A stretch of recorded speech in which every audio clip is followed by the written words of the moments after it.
Salut, c'est Brian. On jette un œil aujourd'hui à la Cupra Born VZ 2026. Cupra a-t-elle écouté les clients pour améliorer cette voiture? On va regarder ça de plus près pour le découvrir. On va aborder plusieurs points différents. Si vous ne connaissez pas la Born et sa famille, le plus simple pour l'expliquer, pensez à l'ID.3 de chez Volkswagen. Voici la VZ, abréviation de Veloz ou Velote. Si vous êtes espagnol et que ma prononciation vous agace, j'en suis vraiment désolé. Ça veut dire vitesse. Alors, c'est quoi dans la famille Volkswagen? Ce serait l'ID3 GTX. En quoi est-ce différent? Si jamais vous ne connaissez pas bien la famille Volkswagen, Seat et Cupra occupent d'habitude le rôle de la marque plus jeune et plus sportive. Cela est donc censé être un petit peu plus dynamique au niveau du design. Et de manière assez curieuse, le prédécesseur de cette voiture a été un peu critiqué par certains de ses clients car il était un peu trop rond. Vous savez, ce n'est pas que le design était déplaisant, c'est juste qu'il ne transmettait pas vraiment le côté sportif pour lequel Cupra est normalement connu. C'est donc le premier moyen de voir si Cupra est vraiment à l'écoute de sa propre clientèle. Ils disent dans leur marketing que c'est un nez de requin. Si j'avais 1 € pour chaque fois qu'un designer m'a dit ça, je ne verrais pas de requin. Mais je vais vous dire ce que je vois. C'est bien plus anguleux que la précédente. Pour moi, l'avant est sportif et énergique. Cette voiture a une allure agressive dès la face avant. Les phares ont été redessinés. Je vais vous les montrer d'un peu plus près.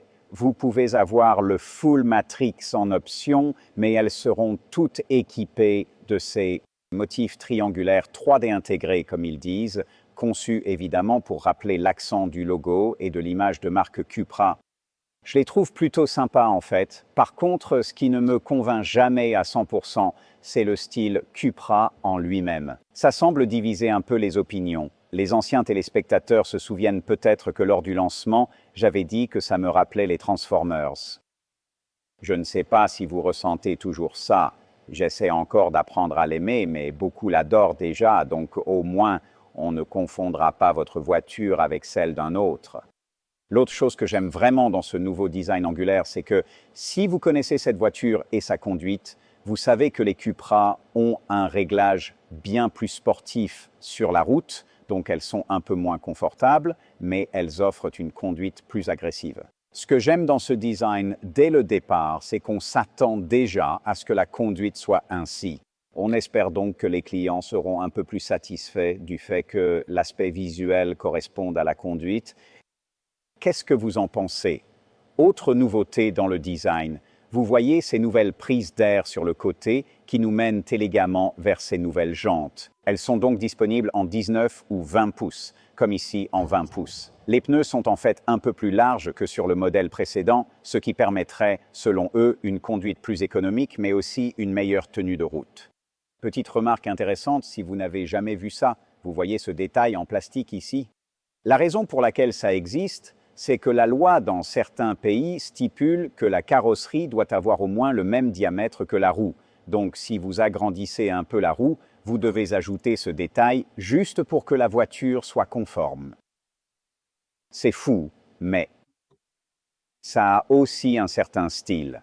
Avec 4,32 m de long, elle est en fait un peu plus courte que sa devancière, ce qui aide à accentuer encore plus ce design vraiment agressif. Cette couleur est une nouveauté dans la gamme, appelée Timon Fire Grey. J'ai sûrement écorché le nom, mais il devrait y avoir environ 6 couleurs supplémentaires qui s'ajoutent à la gamme, même si celle-ci est la seule nouvelle. Elle a l'air très dynamique dans ce cadre. Je ne suis pas totalement convaincu par ce détail de style à l'arrière, mais ça apporte au moins une petite touche d'originalité. Je pense qu'il vaut la peine de noter qu'un peu plus bas sur la voiture, on voit le style du marchepied. Et là encore, ce n'est pas une nouveauté, mais ça aide la voiture à paraître un peu plus affirmée. Beaucoup de ces caractéristiques aident bien sûr à accentuer le flux aérodynamique, mais elles permettent aussi de vraiment démarquer la voiture visuellement. Jusqu'ici, je suis ravi de voir ce que Cupra a fait avec la voiture en écoutant les retours des clients. C'est vraiment un changement par rapport à ce qu'on connaissait. Cela semble être plutôt excitant. C'est un détail intéressant si vous ne le savez pas, Sur chaque Cupra, le seul endroit où l'on voit le nom du modèle, c'est sur le côté des feux arrière. Ce style avec le design de l'éclairage est vraiment dynamique, donc si vous pouvez vous approcher et regarder de plus près, il s'y passe quelque chose de très intéressant visuellement. Vous pouvez aussi voir que le logo est accentué à l'arrière, ce qui, que vous aimiez le design ou non, aide vraiment à le rendre encore un peu plus unique. 1,81 m ou 71 pouces, c'est la largeur de la voiture, donc ça reste inchangé, mais là encore, on voit que le style est beaucoup plus agressif. Dès le début, l'intention du design est clairement de mettre l'accent visuel sur le tiers inférieur. Si vous regardez la taille de ce diffuseur, c'est fait pour vous rappeler, je pense, un peu le style rétro des hot hatch des années 80. C'est clairement une déclaration audacieuse dont on va découvrir un peu plus tard si le moteur peut tenir la promesse du design extérieur. Ça a l'air excitant et énergique. Mais est-ce que tout est dans l'apparence ou l'intérieur est-il tout aussi haut de gamme? Regardons ça de plus près. Il y a eu des changements à l'intérieur qu'on devrait remarquer dès le départ, en entrant dans la voiture. Le premier point que Cupra tient vraiment à nous souligner, c'est le nouveau design de ceci. Portière. Il y avait beaucoup de retours clients disant que les panneaux actuels faisaient trop plastique, vraiment pas assez bien finis, et c'est intéressant de noter que dès l'instant où l'on ouvre cette porte, on voit qu'une attention particulière a été portée pour essayer de corriger le tir. Alors, on ne va pas se mentir, vous trouverez encore pas mal de plastique dur ici, mais les détails de style suggèrent vraiment que beaucoup plus d'efforts ont été fournis. On retrouve bien sûr les accents cuivrés de Cupra tout au long du design, mais le mélange des matériaux ici est vraiment réussi. Partout où l'on touche cette porte, on sent que c'est vraiment bien plus travaillé et bien plus réfléchi. C'est intéressant et bon à noter, ils parlent aussi de durabilité avec ce nouveau design. 75% des surfaces rigides de l'habitacle sont en matériaux recyclés, tout comme 73% des sièges. Ils sont bien, les sièges sont un autre aspect où le souci du détail repose vraiment sur le choix des matériaux et la finition. Je ne vais pas vous mentir, c'est une finition un peu inhabituelle que vous avez là. Je dirais que la meilleure façon de la décrire, c'est « Avez-vous déjà vu ces matériaux avec des petites bulles de plastique pour éviter de glisser ?» C'est un peu cette sensation, donc ce n'est pas le toucher le plus naturel, mais ce que j'aime bien, c'est que ça offrira une bonne adhérence quand vous serez assis dedans. Pour moi, c'est le genre de truc qui divise. Je n'ai jamais été super fan de cette grosse présence de plastique sur les sièges Cupra, mais un siège, c'est fait pour s'asseoir, pas pour être regardé. Alors qu'est-ce qu'on ressent quand on s'installe vraiment dans la voiture?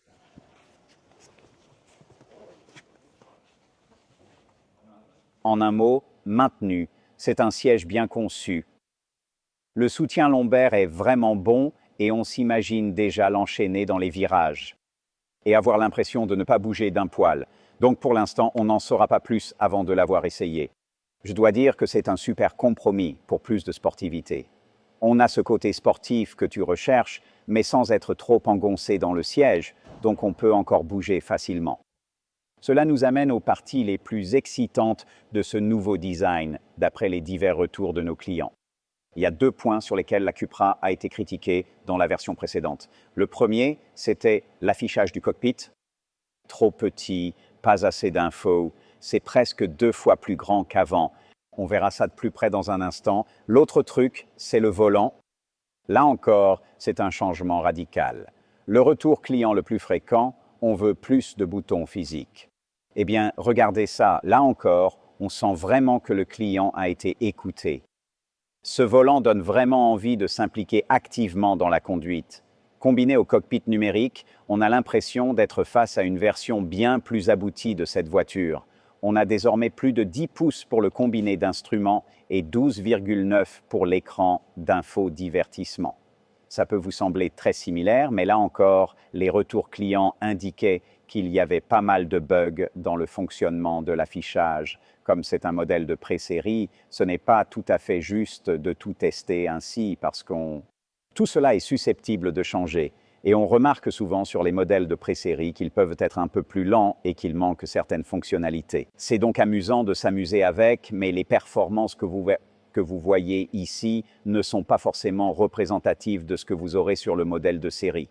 Mais ce qu'il faut souligner, c'est que ces mises à jour devraient réduire considérablement les bugs logiciels et vous recevrez d'autres mises à jour qui vous permettront de comprendre ce qui peut être modifié. La frustration des gens avec les voitures modernes vient du fait qu'à l'achat ou en leasing, on ignore le nombre de mises à jour et pour combien d'années, ni quand elles s'arrêteront ou seront reconfigurées, tout comme cela se fait pour les téléphones. Espérons qu'à l'avenir, l'industrie communiquera un peu mieux avec les clients sur ce qui les attend, mais en attendant, si vous en avez une en leasing et que ça pose problème, ça ne semble pas pouvoir être réglé sur votre modèle actuel.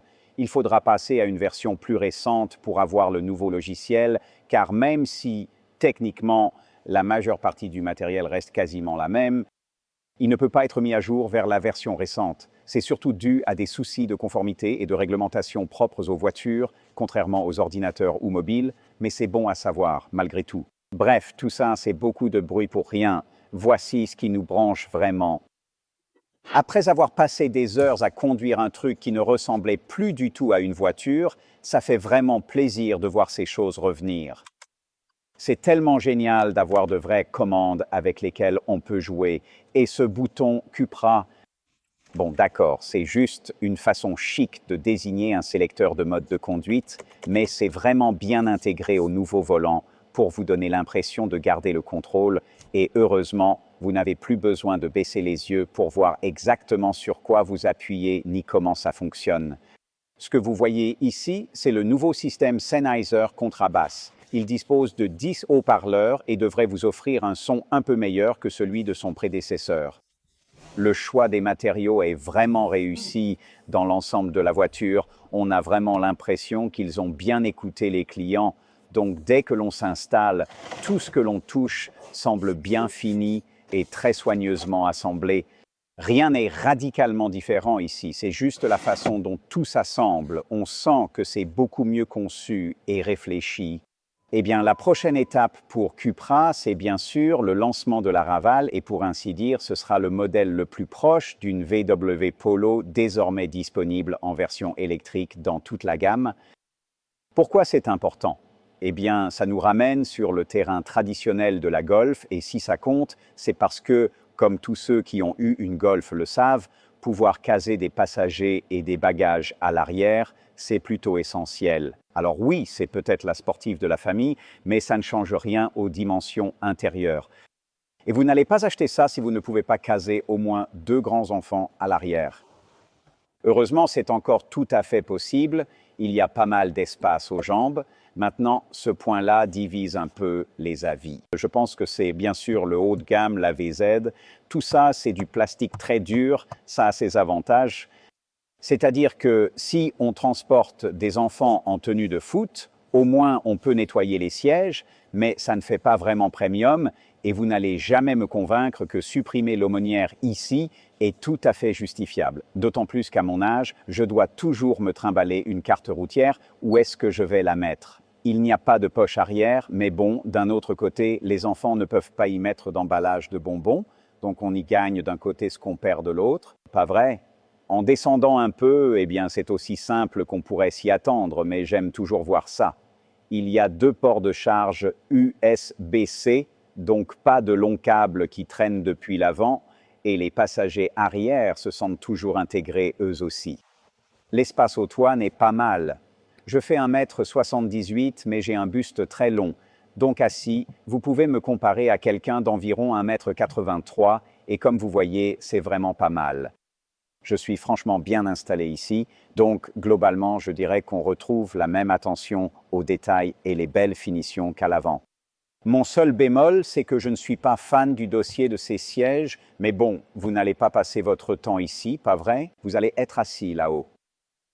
Et là-haut, tout va bien. Enfin, je pense toujours que la praticité est la clé dans ce segment de voiture, et si vous laissez des affaires à l'arrière de votre compact sans vouloir qu'on vous les vole, c'est vraiment un très bon choix de voiture. Pourquoi? Eh bien, à moins que quelqu'un ne vous l'ait montré, je vous défie de trouver où se trouve l'ouverture pour l'arrière. Vous aviez deviné? J'aimerais prétendre qu'on a trouvé tout seul, mais malheureusement, on a dû demander. Je suis un peu gêné, je dois bien l'avouer. Ce que vous voyez là derrière, c'est un coffre de 385 litres, ce qui est plutôt important si l'on veut répondre à la perception qu'ont les gens de ce type de voiture. Alors, c'est pas le plus grand coffre au monde, mais je ne pense pas que cette voiture soit totalement destinée à ce type de client. Vous pouvez facilement y loger une valise et, bien sûr, les sièges se rabattent à plat pour offrir bien plus d'espace.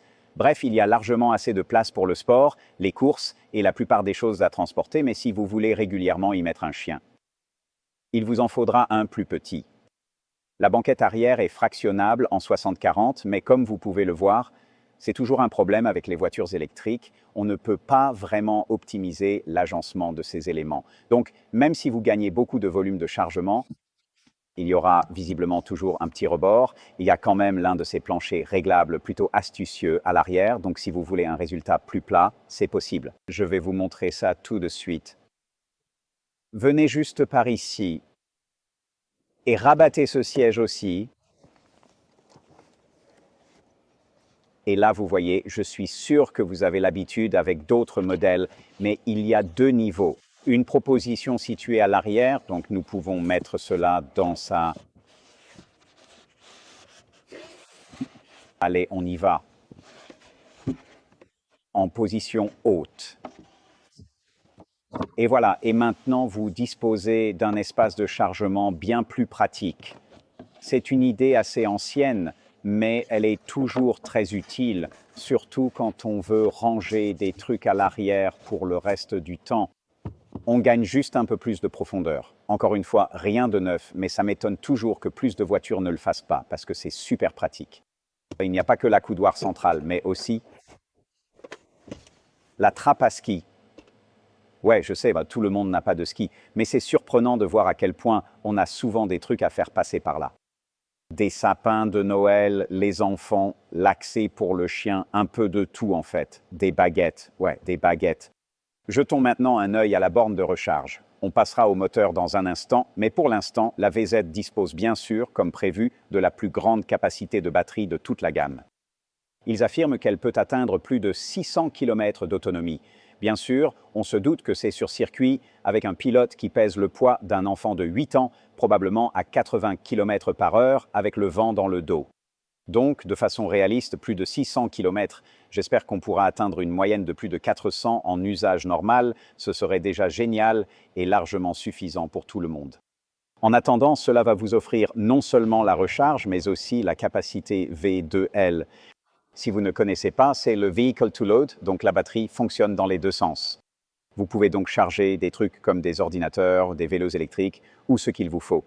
C'est un passage pratique. Pour être honnête, on devrait s'y attendre sur la plupart des voitures électriques. Regardons un peu ce qu'il y a sous le capot. Bon, visiblement, pas de coffre avant sur celle-là. C'est un crochet de capot assez étrange et original, regardez ça. Il est juste posé là, en appui. Alors, en jetant un œil aux alentours, c'est évidemment la plus grande des configurations disponibles.